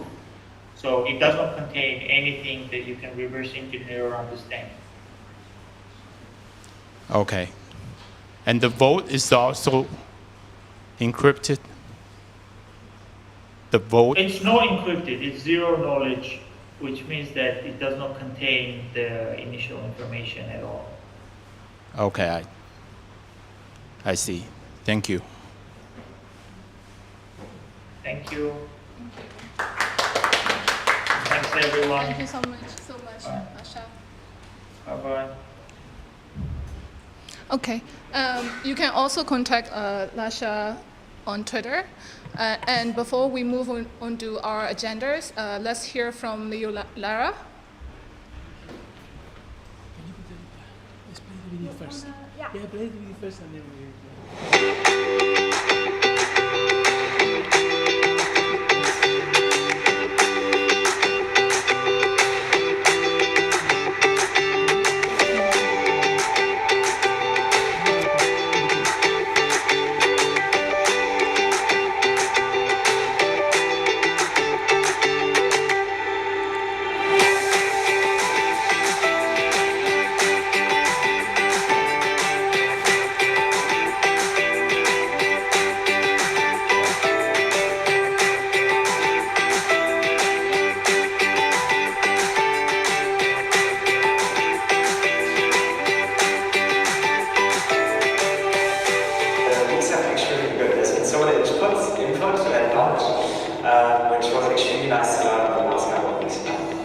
For me, it was good because it was aligned with my goals. I needed to accelerate, to progress with my open source project, and Invisible Garden gave all the options for this. So before IG, I was learning on my own. I grinded out a lot of mathematical stuff, but I joined IG so that I can get more exposure to like-minded people, and since it was cryptography and ZKP based, so the learnings were immense. The lectures were very good, and all the sessions theory-wise were very deep. So I think that really helped in understanding the zero knowledge protocols and the proofs and cryptography at a very from very basic. Yeah. So they were mentors who were really trying to help, and they were ready to go deep and ask time to help answer my questions, or to check some diagrams or some code. So mentors, it was useful for me. Then there were some other people involved in this camp who also happened to help this project that I'm working on. So it was for me it was a perfect environment to progress with my project. Yeah, I learned a lot in this world garden. I've met many new friends, and as well as have consulted mentor to doing my project. Most members of Invisible Garden are young and energetic. as well as some very experienced developers. So we live together and discuss together for 6 weeks. And I have shared quite a lot of fundamental knowledge of the course for them. And I'm very happy to see that even after the Little Garden ended, still some people continue their discussion online. And for some developers, it was a turning point for them to start their own journey on resilience. I'm saying it's very helpful for my work and my research because I'm sharing. At the same time, I learn a lot from the people from Invisible Garden. And I got a lot of positive feedbacks, so that encouraged me a lot to share more things in the future. Invisible Garden stands out from the other hacker house or blockchain residencies because we are a community of hard workers. We focused on delivering good quality public goods. So all of the projects were open source. This was a requirement for submitting the project. And we also had really great lectures during all of the time with amazing mentors. I think it's from the first day. I think Invisible Garden is one of the really good hacker house that hosts many sessions on zero knowledge proof and other stuff that is related. There are also many workshops that open the world in these fields, and also fellow participants, the mentors and staff. I mean, they are really good.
Chiang Mai 2024.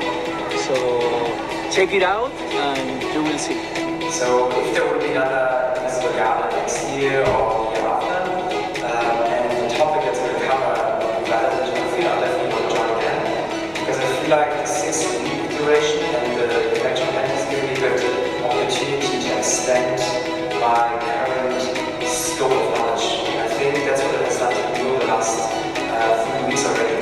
And I think it's opened something else, and actually added my curiosity for the field that I haven't really been exploring before. So yeah, if Invisible Garden was another pop city or another hacker hub, no matter wherever in the world they're hosting, I will be very excited to join the pop city, because I think in these 4 weeks I've been here, in the next 2 weeks they have been great. And yeah, I love to learn from other people, and it has been a great experience. Invisible Garden has another event next year. I would really like to join. Yeah, of course. Yes, count me in. Count me in. The next stop in the garden is Costa Rica. And in a very beautiful place, we will have more discussions and we will share something new happening in this field. And besides Sydney, Berlin, and Germany, we also we will have discussion about artificial intelligence and cybersecurity. And yeah, welcome to Costa Rica.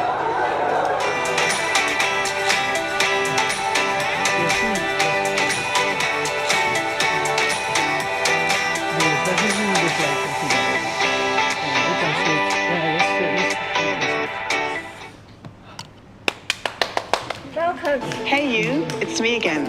Are you still wondering? Your slides.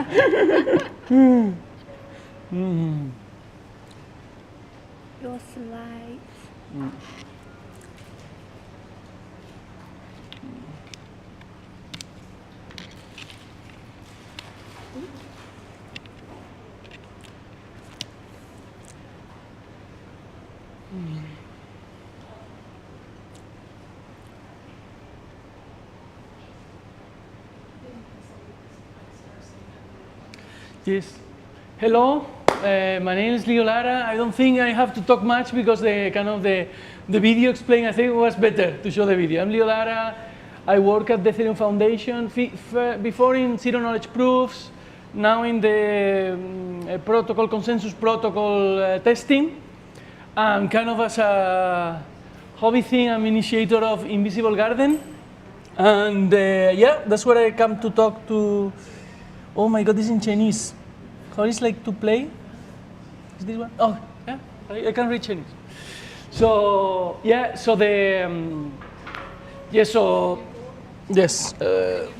Now yes. After the DevConnect, the middle. Okay. Hello. Yes. After DevConnect was announced in Argentina, we decided in the videos the only thing that is wrong, which says that we are doing in Costa Rica. We decided to switch to Argentina. We are going to do 3 weeks in Argentina before DevConnect. And what Invisible Garden is kind of like a university focused on helping developers getting into Ethereum, artificial intelligence, zero knowledge proofs, and that kind of thing. And it's not really, it's a public good, it's not really a holiday or a party or a rave or something like that. It's something to come for people that really want to learn, want to work, and also have some fun sometimes. A bit of things about Invisible Garden. Yeah, in the end, 80 developers came. We had like 83 workshops. They are all online on YouTube for free for everyone, like 80 hours of lectures. You can see in our channel in YouTube. Let's see how it gets my accent. Is it? Yeah, so we did, we got like 34 projects delivered and did a lot of interesting stuff around Ethereum and zero knowledge proof, especially. People from all around the world came, as you saw in the video.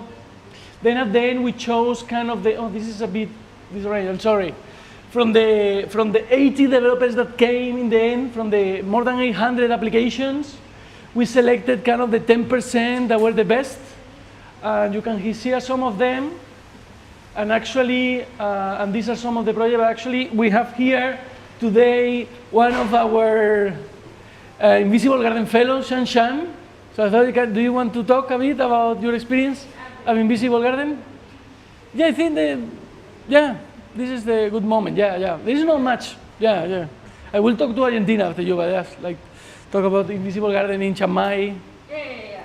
Last year, I'm here with Leo, with all the other participants from around the world here in Chiang Mai. So that's a very unique, life-changing experience, I need to say. We have a lot of workshop, a lot of sessions, and we have like 40 more really helpful, professional, supportive mentor with us together. They give us a lot of like new technologies, lecture, and we have like more than maybe 100 of the people together at here, exactly here, like 4 Cs, and we during the day we have like a lot of we have the co-working space and also a lot of sessions like workshop. We can brainstorm and build something together, and I think it's a great place. Like you can assemble your own. If you are the builders, it's a great place for you to assemble your own team. Like you can find the front and back end designer, UI UX, and smart contract together. And besides the working hour, we explore the Chiang Mai together, and that's why I find like Chiang Mai is a very good place, and that's why I came back here to this year. So I think the following Invisible Garden, we are holding like the Argentina, the Aries Brunos. So that's also the same as last year, because last year we holding this one before the DevCon. So after here we went to Bangkok together, like a bunch of people, like hundreds of people together to the Bangkok. So that's also brought to me a wonderful DevCon experience, because you already know hundreds of people before, so every day you say hi to different people and you can gain more information, and maybe it's more helpful for you to enjoy the DevCon conference. So at this time it's Dev Connect. The Dev Connect is more how do you say, it's more hardcore than DevCon. So I think then the Invisible Garden also very helpful. Like you can know a lot of people maybe share the same ideas, share the same value with you, and you guys can know each other and maybe have some ideas before the Dev Connect. Then you can literally delivery or building something during the Dev Connect. Yeah, I think that will be also another fantastic experience, right? Thank you. Thank you so much. Thank you so much. Kopung Hub. Yes, so that's like we have like more than 100 people, like 80 builders, 40 mentors, and all the guests, all the sponsors that came, our community partners. That here are some of the community partners that we collaborated so much, especially with Open Build, brought like I think 20 builders from China to participate, and that was like together we did Pad Thai, like the biggest communities that came. A lot of communities from all over the world came together here also, and these were our I think I skipped the sponsors that we had in Chiang Mai. No. This is what we are going to have. So I put Chiang Mai to be Argentina. This is our community. We have a few more already. These are some of the community partners we are working with for Argentina. And we hope like we can get other communities from here, like 4Cs, Panda, to also participate. And also SIT Latam is participating now, yeah. And together with them, this is the sponsor we had in Chiang Mai that paid for everything we did, and we were able to provide free accommodation for part of the builders. We provide free accommodation for 50 builders. And in Argentina, we're going to do the same. Not 100% of the builders, but a percentage of the builders are going to have a free accommodation. And yeah, come to Argentina, do these things, live and connect. I'm going to be quickly because like we thought, you know, DEF Connect, like Argentina is very important, and DEF Connect is going to be there. We are going to have 3 weeks. It's like from the 27th of October until the 16th of November. DEF Connect starts the 17th of November. And the application, these are some of the mentors that are already signed up to come to teach, people like the executive director of the Ethereum Foundation, Woyu, that we all love so much. I'm not saying the tones right, I don't know. The applications are open until the end of August. This is kind of the current main team. There are more people helping us. Thank you everyone for your time. Yes, and this is supposed to be deleted. And this, forget about this. Yeah. So yeah, come to apply to, if you want to come as a builder, apply on the website invisible.garden. The application are open until the end of August. Yeah, that's it. Thank you very much, everyone.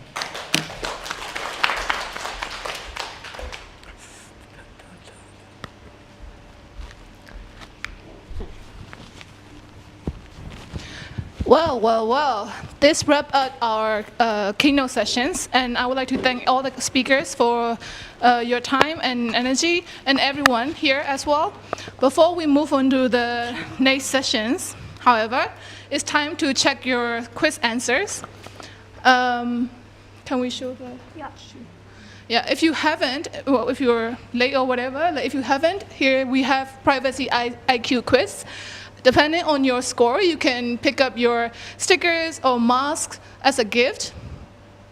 And if you score highest, you can also enter the Lucky Draw program to get the Ethereum white paper. Now, what's coming up next?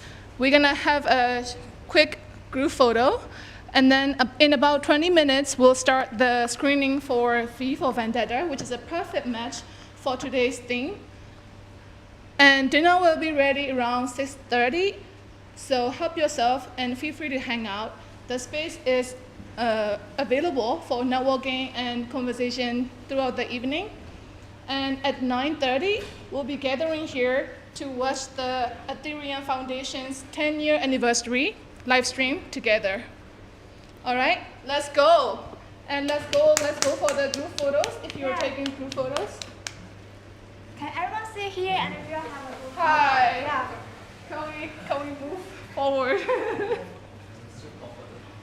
Yeah, group photo for the ones who would like to be part of the photos. Yeah. If you don't want to show your face, you can wear a mask. Okay. 能不能放出来？黄谁的电脑连着那个？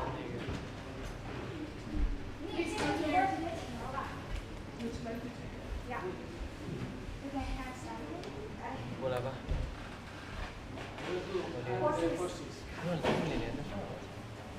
Like this, up or down?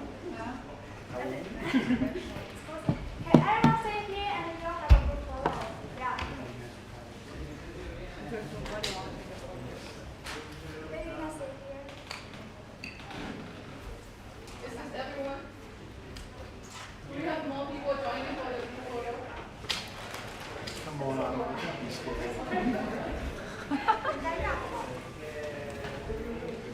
Come on, photo. Woo! Photo.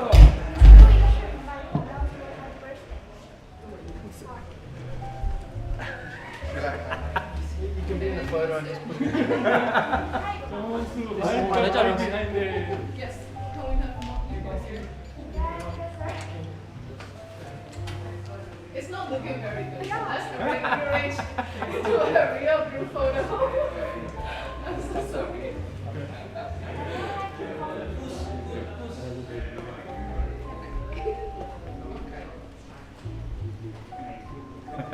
Hopefully you have time.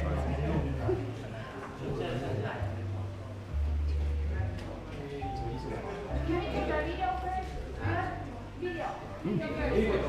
Video. You take video.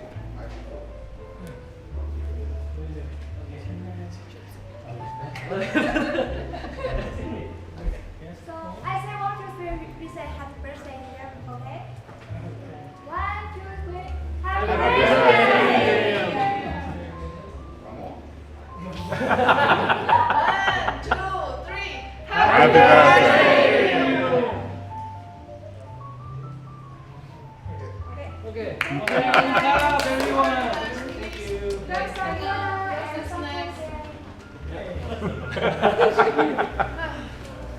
Also, you can start collecting your masks, check your scores, take a screenshot.